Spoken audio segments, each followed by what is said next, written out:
49 అంటే సంతానం, 49 అంటే సంతోషం. 39 ఆంధ్రప్రదేశ్ తెలంగాణ. నమస్తే రమగారు. నమస్తే జయ.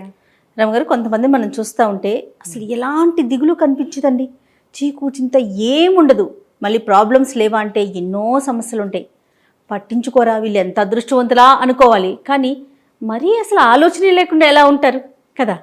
ఇళ్లలో వాళ్ళకి ఎంత కష్టమో తెలుసా రమగారు, అలా చీకు చింత లేకుండా హస్బెండ్ కానీ వైఫ్ కానీ ఇద్దరిలో ఒకళ్ళు హస్బెండ్ ఉన్నాడో చచ్చారే ఓయమ్మో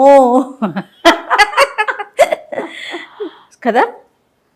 నిష్పూచిగా ఉండే వాళ్ళతోటి చాలా కష్టము.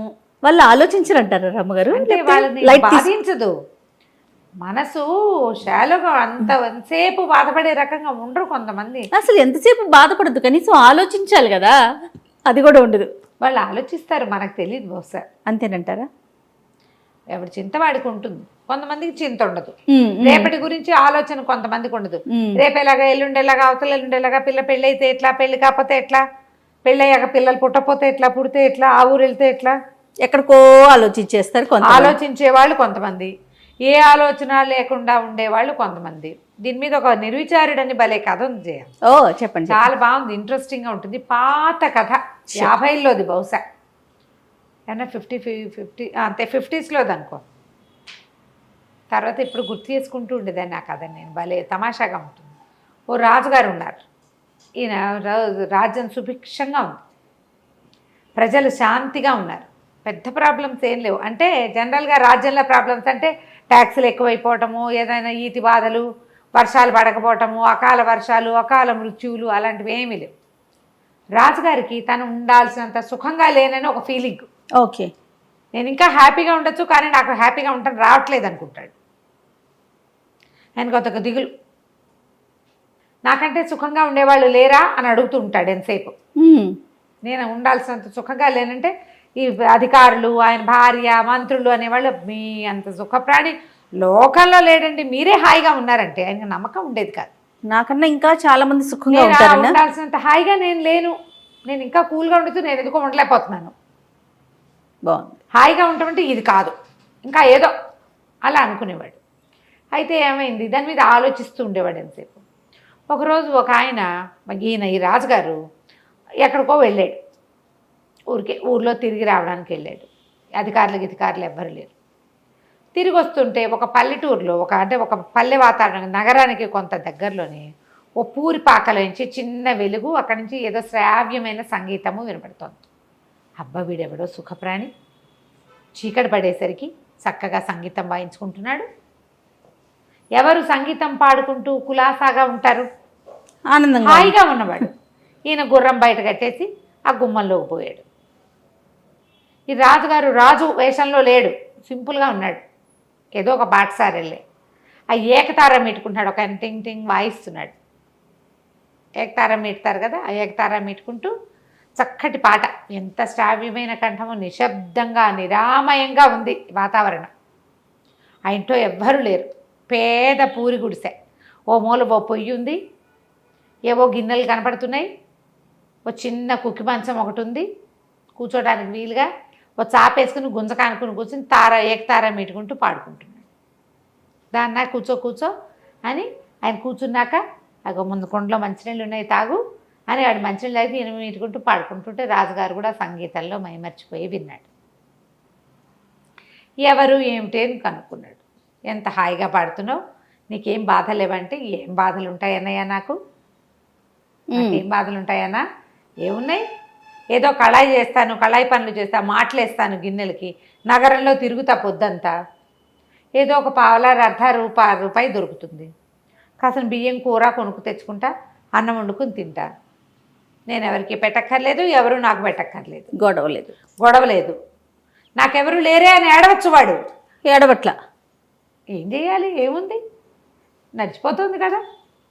అన్నం తిన్నాక ఇంకేముంది, వెంటనే నిద్ర ఏమీ రాదు, ఏదో సంగీతం చిన్నప్పటి నుంచి పాట పాడుకునే అలవాటు, ఏకతారా పెట్టుకుని పాడుకుంటుంటే సంతోషంగా ఉంటుంది, హాయిగా నిద్ర పడుతుంది, ప్రశాంతంగా ఉంటుంది అన్నాడు. రాజు ఆశ్చర్యపడి, ఊరిని వాడికి దొరికే పావలార్థకే వీడు ఎలా హాయిగా ఉన్నాడు, ఏమో నాకు అన్నీ ఉన్నా నేను హాయిగా లేను, నిర్విచారంగా ఉన్నాడే వీడు, వాడు ఎంతైనా ఏడవచ్చు, నాకు పావలాయే వస్తుంది, రూపాయి రావట్లేదని ఏడవచ్చు, పోనీ రూపాయే వస్తుంది, 10 రూపాయలు లేవని ఏడవచ్చు, నాకెవడూ లేడు, నన్ను పట్టించుకునేవాడు లేడు, నన్ను చూసేవాడు లేడని ఏడ్చేవాళ్ళు లేరా ఇప్పుడు? అదే కదా.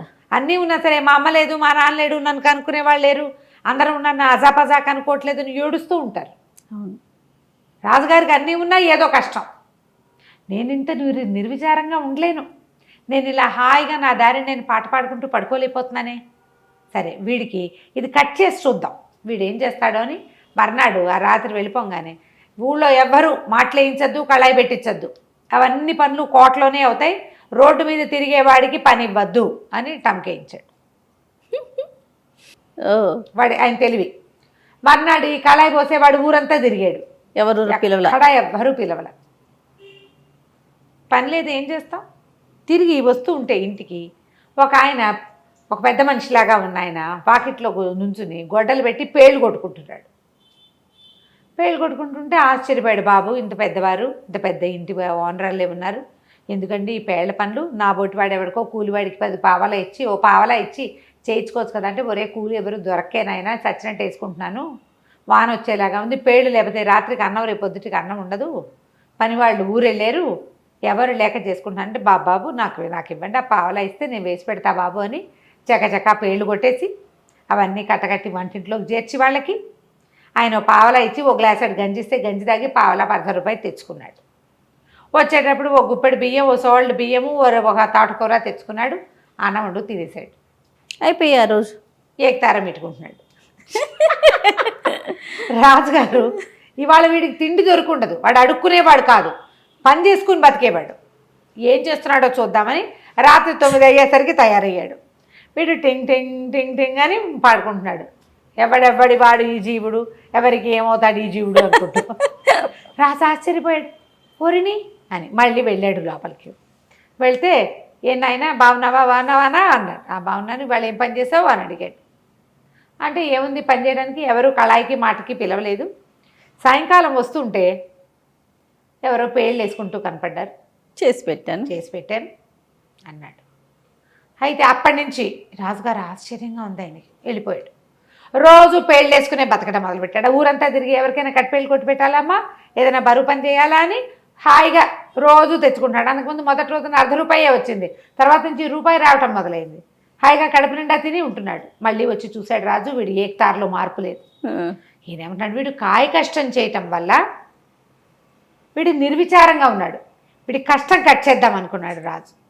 మర్నాడు ఏం చేశాడు, 10 రోజుల తర్వాత ఒక సైనికుల్ని పంపించి, నీకు భటుడు ఉద్యోగం ఇస్తున్నాం, కోటకు పిలిపించారు, భటుడు ఉద్యోగం ఇస్తున్నాము, ఉద్యోగంలో చేరమన్నారు.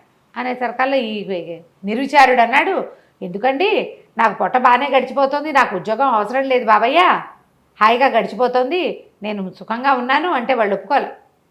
దేవుడి నుంచి నీకు ఉద్యోగం ఇవ్వమని ఆర్డర్ వచ్చింది, నువ్వు ఉద్యోగం చేయవలసిందే, ఇదిగో బట్టలు అని భటుడి బట్టలు ఒక కత్తి ఇచ్చారు. కాదంటానికి వీల్లేదు, రాజాజ్ఞ. సరే ఏం చేశాడు, ఆ భట్టుడు బట్టలు వేసుకుని ఆ కత్తి పుచ్చుకుని వచ్చి నుంచున్నాడు. ఎక్కడో కాపలాగా ఏమంటారు, డ్యూటీలు వేస్తారుగా అక్కడ ఇక్కడ అని. 2-3 రోజులకి వాడికి తెలిసింది. అంతకుముందు ఏదో బియ్యం పప్పు ఉంటే వండు తిన్నాడు. 2-3 డేస్కే వాడికి అర్థమైంది, ఇదేంటి నెల జీతం, రోజు పావలా అర్ధం రాదు, దినబత్తెని రాదు, నెల అయ్యాక జీతం ఇస్తారు, ఈ నెల రోజులు తిండెట్లా? వీడేం చేస్తాడో చూద్దామనే రాజు ఎత్తు. ఏం చేశాడు, ఒక కమ్మరాయన దగ్గరికి వెళ్ళి, రాజుగారు తన కత్తి ఇచ్చారు కదా, ఇది సైనికులకి కత్తిస్తారు, ఒక వర కత్తి ఉంటాయి, ఆ కత్తిని కుదవబెట్టాడు ఆయన దగ్గర. కుదవబెట్టి వ్యాపారి దగ్గర ఆయన ఏం చేస్తాడంటే, వ్యాపారి కత్తులు వాళ్ళకి వీళ్ళకి రెంట్కి ఇస్తాడు. తనకి దినవారీ ఓ పావలా వచ్చేలాగా ఏర్పరచుకున్నాడు. ఆ పావలాతోటి ఒక గుప్పెడు బియ్యం కొనుక్కుంటాడు, ఏదైనా ఒక కూర కొనుక్కుని వంట చేసుకుంటాడు. ఈ ఊర ఖాళీగా ఉంది. మొదట్లో 2 రోజులు తెలియదు, 3వ రోజు పరకాయించి చూస్తే ఎవరికైనా తెలిసిపోతుంది. అందుకని ఏం చేశాడు, ఒక వడ్రంగి స్నేహితుడు ఎవరో తెలిసిన వాడు ఉంటే, అన్న ఇందులో పట్టేందుకు ఒక కత్తి చేసి పెట్టమని చేయించుకున్నాడు. బయట నుంచి చూస్తే పిడి ఉంటుంది, కత్తి ఉందని అనుకుంటారు, కానీ అది కొయ్య కత్తి. తెలివితేటలు చూడండి. 4 రోజులు గడిపేశాడు. 20 రోజులు గడిచింది, 25 రోజులు. రాజుగారికి ఆశ్చర్యం వేసింది. ఓ రోజు రాత్రి వచ్చాడు చూద్దామని. వీడు టింగ్ టింగ్ వాయించుకుంటున్నాడు, పాడపాడేస్తున్నాడు నిర్విచారంగా. రాజు ఆశ్చర్యపోయాడు, ఎట్లా వీడు చేస్తున్నాడు, ఇప్పుడు వెళ్ళి అడగలేడు. అందుకని ఏం చేశాడు, ఓహో వీడు ఊరికే సైనిక వృత్తి ఇచ్చాం వీడికి, వాడు అక్కడ ఇక్కడ ఊరికే ఉంచుంటాడు పారా హుషారు అనుకుంటూ. వీడికి పెద్ద పని చెప్పాలి. రక్తం చూడలా వీడు యుద్ధ సైనికుడు కాదు, వీడికి నెత్తురు చూపించాలి. వీడికి అప్పుడు వీడి సుఖమంతా పోయి భయం వేస్తుంది వాడికి. అసలు అంత కక్ష ఏంటో రాజుకి తనకంటే వాడు హాయిగా ఉన్నాడనే విషయాన్ని ఓర్చుకోలేకపోతున్నాడు. రాజే. మనమైనా అంతే కదా జయ, మనకంటే అవతల వాళ్ళు హాయిగా ఉన్నారని అనిపిస్తే మంటగా ఉండదా? కానీ అలా కక్ష సాధిస్తారా? మనకు అవకాశం లేదు, రాజుకి అవకాశం ఉంది. ఏదైనా అనవా జయ మనం, వాళ్ళకేంటి అంటాం. సాధారణ రమ్మగారు ఈ డ్రెస్ ఎంత నచ్చినా సరే ఈ డ్రెస్ నీకు సూట్ కాలేదు, అలా ఉంటే బాగుండేది, ఇందులో ఈ పువ్వులు లేకపోతే బాగుంది, ఏదో ఒక వంకి ఓర్చుకోలేనితనం ప్రతి మనిషికి 100% ఉంటుందండి. అవకాశం వచ్చినప్పుడల్లా ఆవిడ అట్లా ఇట్లా వేరే ఒక రూపంలో అయినా అనేసి ఆ కక్ష తీర్చేసుకుంటూ ఉంటారు. రైట్. మనుషులు కదా, మనుషులకి అలాంటివే ఉంటాయి భావాలు. వాటిని అరిషడ్ వర్గాన్ని జయించలేం మనం. రాజుగారు అసలు జయించలేము. ఏం చేశాడు, మర్నాడు ఒక ఖైదీకి ఉరిసి ఇది ఉంది, మెడకోసేయాలి వాడిది, ఏమనాలి దాన్ని, ఊరి శిక్ష, తల ఉత్తరించటం, నరకటమే, మెడ నరకటం తలారి పని. ఆ తలారికి చెప్పాడు, ఫలానా ఒక సైనికుడు ఉన్నాడు నిర్విచారుడు, వాడి చేత ఈ పని చేయించమన్నారు. అతను మెడొత్తరించే పని వాడికి చెప్పమన్నారు. అక్కడి నుంచి వీడిని పిలుచుకుపోయారు. పిలుచుకుపోతే అక్కడ ఒక ఖైదీ ఉన్నాడు, వీడికి వాళ్ళ మరణశిక్ష ఉంది, ఆ శిక్ష నువ్వు అమలు చేయాలి, కత్తి వేయి అన్నారు. అనగానే వీడు నిర్ఘాంతపోయాడు. ఒకటి భయం వేసింది, రెండోది ఇంకో భయం వేసింది. కత్తి లేదు కదా, లేదు. కొయ్య కత్తితో ఎట్లా చేస్తాడు? అదే. అయితే లబలబలాడుతూ అన్నాడు, అయ్యా తలారన్నా, నాకు ఈ పనులు అలవాట్లేదు, నేను ఏదో మామూలుగా మాటలేసుకుని బతికేవాడిని, ఎందుకో ఉద్యోగం వచ్చింది, బాబు నాతోటి ఇవన్నీ కాదు, ఒట్టి సైనికుడి పని అంటే కాపలా పనే కదా అనుకున్నాను, ఈ చావుల పనులు నరకటాలు అవి నేను చేయలేనన్నా అంటే తలారు ఒప్పుకోలే. కఠినంగా చెప్పాడు, నీ పేరు చెప్పారు, దేవుడి నుంచి నీతోటి శిక్ష అమలు చేయించమని వచ్చింది, చేయవలసిందే రాజాజ్ఞ, ఇక కుదరదు అన్నాడు. అనేసరికల్లా వీడు ఆలోచించుకుని, ఓకే దేవుడా, నా జీవితంలో ఎప్పుడు చేయని ఒక బ్రహ్మాండమైన పని చేయబోతున్నాను, నా వల్ల ఒక ప్రాణం పోబోతోంది, ఒకవేళ ఈ ఖైదీ కనుక నిర్దోష అయితే నేను నరికే కత్తి కొయ్యి కత్తిగా మారిపోవుగాక, నువ్వే ప్రమాణం దేవుడా, నీ మీదే శపథం చేస్తున్నాను అని గట్టిగా అరిచాడు.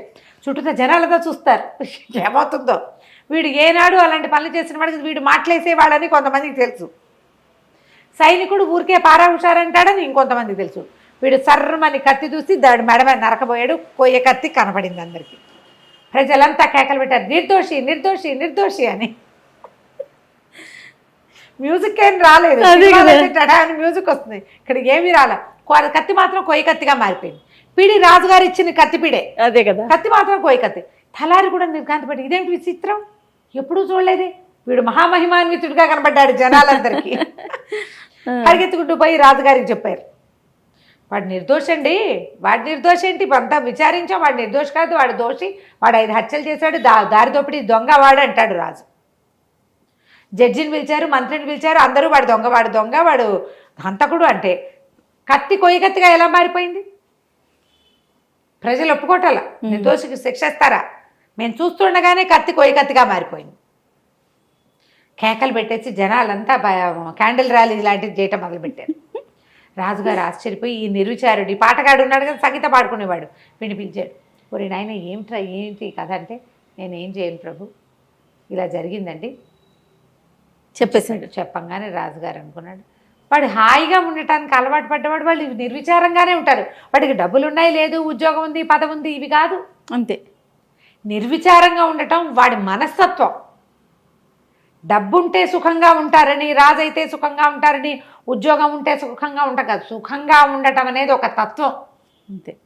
ఏదున్నా లేకపోయినా ఆ ఖైదీకేమో ఉరి శిక్షని మరణ శిక్షని రద్దు చేసి, మరి ప్రజల్లో గొడవ వస్తుందిగా, వాడికేమో ఆజన్మాంతం జైలు శిక్ష విధించి, ఈ పాటగాడిని నీకు చేతొచ్చిన పని చేసుకో అని చెప్పి వదిలిపెట్టేశారు. ఏమైనా ఇవ్వమని అడిగితే ఏం వద్దండి, నా బతుకు నేను బతుకుతాను అన్నాడు. పావలా అర్థం వస్తే చాలు, ఏకతారం మీటుకోవడానికి అంతకంటే ఏం కావాలి, అంతే. హాయిగా దాన్ని పోయాడు. రాజుగారు ఆ తర్వాత నాకంటే సుఖంగా ఎవడున్నాడు అని చూడడం మానేశాడు. సూపర్, వాడి తెలివితేటలు సూపర్. నమస్తే రమ్మగారు. నమస్తే.